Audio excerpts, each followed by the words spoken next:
The Chinese of New Mexico. New research is illuminating the cultural landscapes of New Mexico in the post-contact period.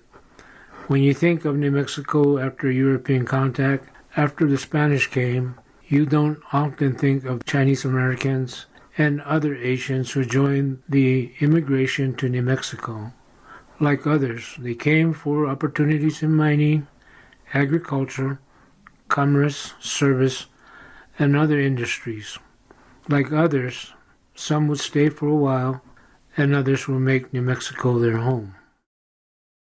Chinese people are known to have been in New Mexico for hundreds of years. Spanish colonial documents mention among a group's company in New Mexico a Chinese man, referred to by his Spanish name, serving as the group's tailor. A census of the Spanish colonial settlement of Santa Fe in 1750 specified that the wives of a number of families were Chinese women, again here listed with Spanish name. While Santa Fe remained remote from the development of the railroad, which is often associated with immigration of Chinese, photographs of Santa Fe from the 1880s showed that near the plaza of San Francisco Street was the Sankey Laundry, also a seller of Chinese and Japanese fancy goods. This Chinese business was next to the offices of two Santa Fe newspapers. There was a wide diversity of experience of Chinese people in New Mexico. Shown here is a 1913 photo from the Silver City Museum that labels as a ranch house with the proverbial Chinese cook. As in California and many other places throughout the U.S., Chinese men were frequently referred as cooks, and as indicated by this want ad from the El Paso Herald in 1917, Chinese and Japanese skill in agriculture was also known in New Mexico.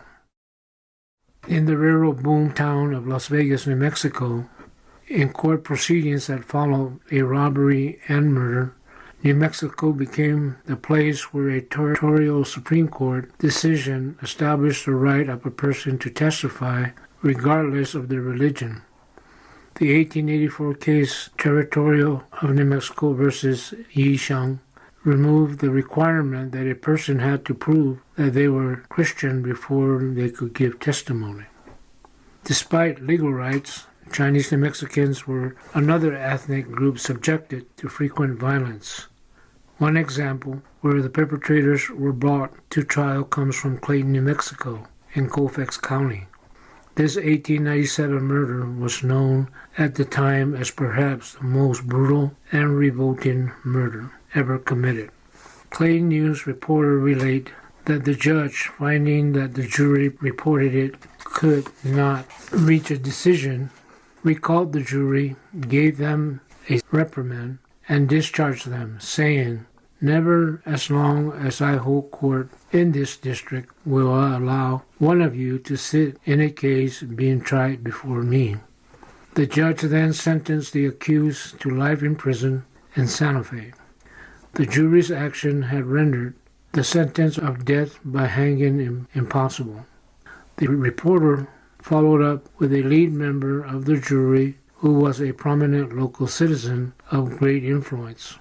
The man reportedly said, "Yes, the three men on trial may have had something to do with the murders, but was it fair to hang 3 Mexicans for 2 Chinamen?"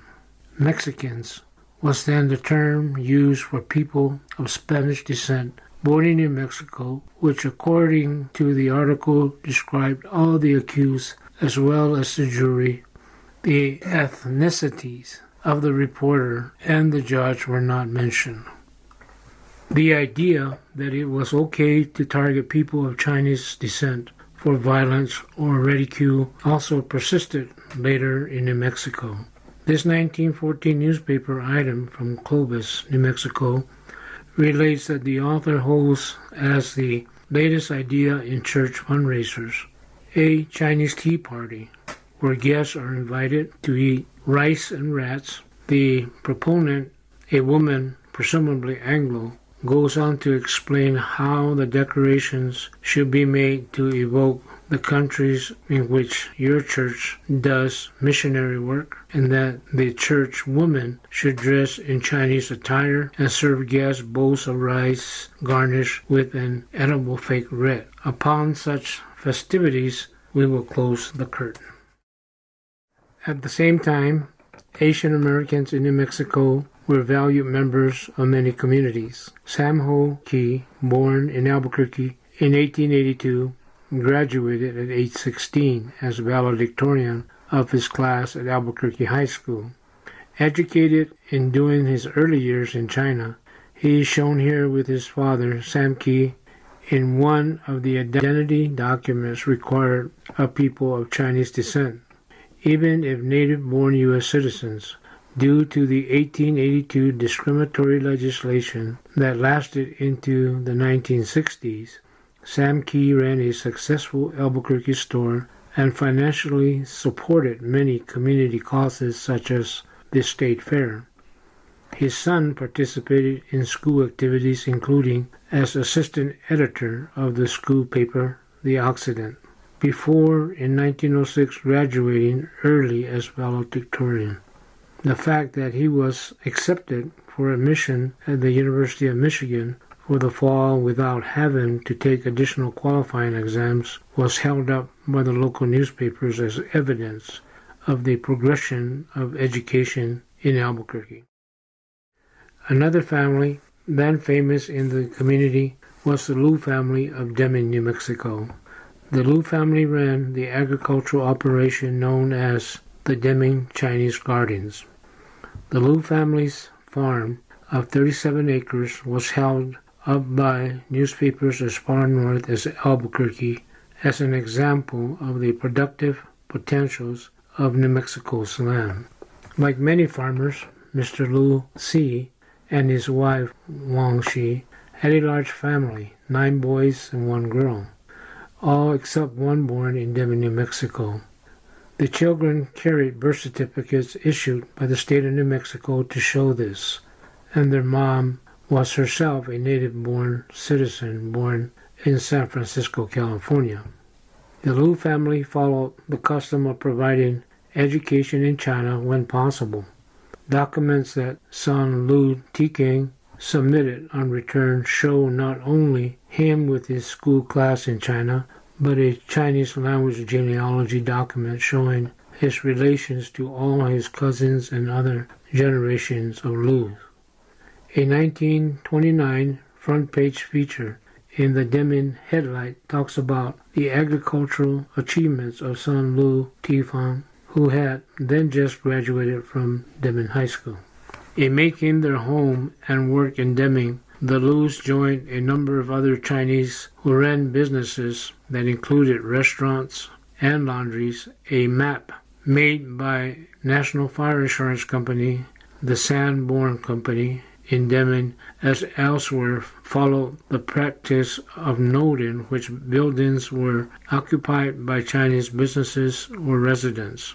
You can see this section of Deming on Silver Avenue near Railroad from one page of the map marked with CHI apostrophe E, laundry, or D for dwelling. On their property, the Lius developed a structure that is perhaps uniquely New Mexican architectural form. This building, made of adobe, served as a watchtower against theft of the garden's goods. While a design transformed in New Mexico, the watchtower is still reminiscent of those used in southern China. The Chinese example here is from the family home of Gary Wu, the Californian abstract expressionist painter. In China, the watchtower that still survived in southern China have recently been named a UNESCO World Heritage Site. Like many who were born in and grew up in New Mexico, the descendants of the Lius, of Sam Ho Key, and many others moved to other parts of the state or of the country. However, their economic impact, their families, and their shaping contributions to their communities were felt and were remembered. Even now, in Deming, the Liu family's adobe watchtower still stands today, giving a reminder of the past and New Mexico's history of which they were part and the endurance of that heritage today.